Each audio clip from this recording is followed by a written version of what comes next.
decidi viver minha própria vida. Xinguei, blasfemei contra Deus, gritei com a senhora, virei as costas e segui o meu caminho.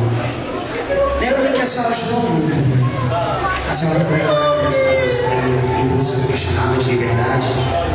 Então minha atitude me custou muito caro. Estou num tremendal de lama e não tenho como sair dele. A minha perversidade me jogou numa prisão. Desde que saí de casa nunca mais dei notícias. Estou escrevendo porque sei, nem sei se um dia poderei vê-la, abraçá-la. Mamãe, estou preso há 5 anos e 8 meses. E desde então eu deixei de viver. Ainda me lembro de seus carinhos quando ia no meu quarto para me cobrir para que eu não sentisse frio. E hoje a minha vida se tornou um gelo. Sinto tanto frio e a senhora não está aqui para me afagar e me dar o seu calor. Aqui na cadeia estou em bancos de cimento e em colchão da figura de um dedo. E isso não é nada diante do que estou passando no momento.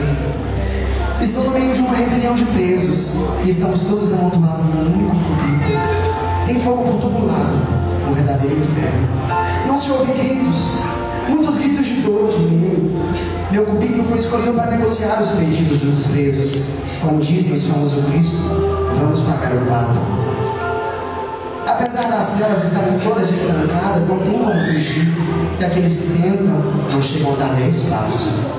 Fiz tudo o que quis nesta vida e até o que não quis. Lembra-me dos cultos domésticos?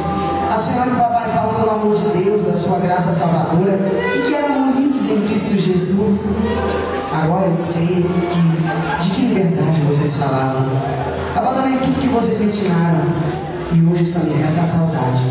Saudade da igreja, do conjunto da mocidade, até mesmo das mensagens cansativas do pastor. Sinto tantas saudades da senhora. Como eu era feliz. Ouço muitos tiros de gritos intermináveis. Os corredores da cadeia estão cobertos de sangue. Acabei de receber o meu número de ordem para pagar o Cristo. Sou o número 7. Lembra-me de papai dizendo que o número 7 é o número da perfeição. Não sou digno de morrer se eu deste número. Se a senhora chegar nessa casa, talvez eu não faça mais parte deste número. Mas não quero que a senhora fique triste. Essa dor eu não vou suportar. Perdoa-me por todo aborrecimento que te causei. Quantas vezes me disse que eu adultero,